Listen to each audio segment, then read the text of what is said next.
Hello my darling Fumi Nation, how are you? How are we?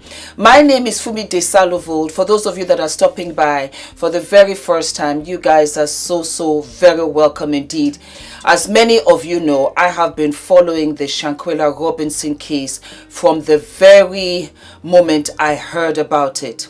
And I have been dedicated in bringing the Cabo 6 to justice. Many times you guys ask me any updates. And I refuse to put an update that's not an update because I'm not trying to have clickbait in a sense. I want to come to you guys when I do have something. And today we have something. I want to thank Fumi Nation that has so dedicated, just as I, to keep this case alive and to bring this Cabo 6 to justice. Yesterday, one of you sent me a message. I go into my DMs on a regular basis on Instagram. You guys follow me on Instagram. You guys seem to send me constant messages there. When you send me messages in my DM, headline Shanquella Robinson, because I'm always able to read the first line. So if I see Shanquella Robinson, I will open it first.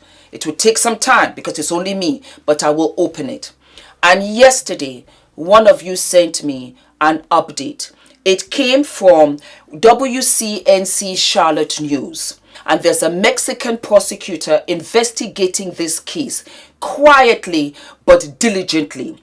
And his name is Attorney General Daniel de la Rosa Anaya. And yesterday, he gave us an update. I will put the link below so that you can watch the entire video. But I'm going to have the voiceover here for you guys so that you can listen to it. And he said, we never ever stopped taking this case seriously. The situation here was, it was only once the Cabo 6 had left Mexico that they now found out that it was actually a homicide in relation to Shanquella's death. That it was not accidental, that it was not alcohol poisoning. Remember, Shanquella's mother said it took about a month to get the autopsy report and about $6,000 to eventually bring her body back home from Mexico to the US of A. And so once the Cabo 6 had left, there was no crime. There was no crime because the Cabo 6 made it a point of having a police report which indicated that Shanquella had died from alcohol poisoning. So there's no homicide. And so they were free to go. We now know that that police report is a lie. We now know that people had been paid off. We will not point fingers yet because this will go to trial. And I'm going to exercise all of my patience for this. So I'm not going to point fingers. But we know that the police report was a lie. Because once the autopsy showed different, that is what this investigator is holding on to as fact. And it is a fact because the autopsy overrides the police report. The autopsy is what we derive from the body. And he's gone on to say that there is an arrest warrant for one of the Cabo 6. They're making it as we speak, as this is going on.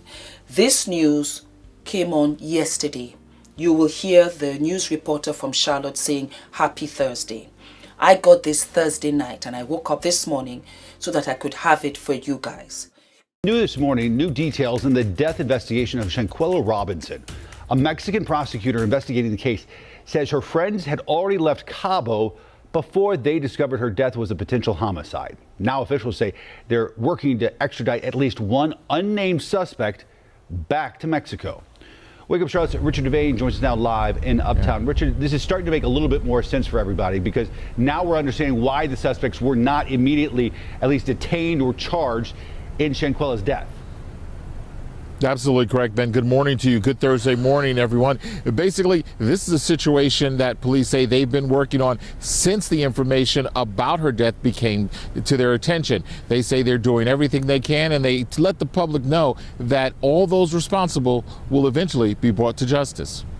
Shanquella Robinson died when she went on a trip to a resort in Cabo, Mexico last October with 6 friends. Those friends returning to the U.S. telling her family that she died of alcohol poisoning, but days later several videos surfaced of events in that resort in Cabo. In November, Mexican authorities reported her death was a result of a broken neck and severe spinal cord injury and announced they had issued an arrest warrant for a woman in that group. But the unidentified woman has yet to be arrested. Now we're learning the Mexican prosecutor investigating Shanquella's murder has asked U.S. officials if there were accomplices in the crime. Baja California Sur Attorney General Daniel de la Rosa Aña says everyone responsible will be brought to justice, and he also explained why arrests were not initially made. However, this is why there are investigations, so that it is precise and determined. And in this case, with the application of the protocols, it is determined and accredited that it is an intentional death, product of femicide. And of course, police say they continue to investigate and take all of the information. That is law enforcement both here as well as in Mexico. We're in Uptown. Richard Devane for Wake Up Charlotte. So they are doing something. Shanquella will get justice. I will make sure of that. So far as I'm living and breathing on this earth, I won't let it go. I'm like a bulldog. I will not let this go. We will make sure she gets justice. I just wanted you guys to know that it takes time. We just have to exercise patience. This case came to light when? In November, December, Christmas. We're only in January still. So actually, we're on schedule. Let us pray for Shanquella's parents to hang in there, sustain strength, as well as her sister, as well as the city of Charlotte. I'll be doing my part here all the way in London. Thank you, Fumi Nation, for sending all of this information to me. And like I said, when you DM me on Instagram, when you send me emails, because you people send me emails, whatever you send, put Shanquella Robinson first. It's a priority. I will read it first. And if it is any news that I can share with all of us here, I will bring it for you guys. Okay? Happy Friday, my darlings. Listen to the entire audio and things are happening. And guess what? Attorney General Daniel de la Rosa Anaya has assured us, facts. The Cabo 6 are going to be brought to justice. Cabo 6 are going to be what? They're going to be brought to justice. Yay. Yay, it's a small win today. We'll take it. The United States too are on top of it. They are on top of it. I think, might I add, that Mexico has all eyes on them with this case. All the influencers, all the YouTubers, congratulations. We kept it alive to the point where this really can't be swept under the carpet. It cannot. And people are keeping up with it. And so in keeping up with it, Mexico is kind of sort of between a rock and a hard place. They have to settle this. Unless there'll be no money. There'll be no money coming in for tourism. People don't want to come to Mexico. Their hand is forced, as it should, because this case has to be solved. Thank you very much, guys. I am so happy. I am so happy. I'm telling you, the last time I was in tears. I am happy that we are getting somewhere. Don't forget to like, to subscribe, to hit the notification button. Yes, guys, I am on Instagram. I put it in all of my videos so that you guys can know. I know some YouTubers don't have Instagram, but I do. And so you can follow me there. You can send me everything and anything because I will get it instantly. hence Instagram. All of my love, my darlings, and thank you very much. Thank you so much. This is a united front, and I couldn't do it without you. All of my love. Bye-bye.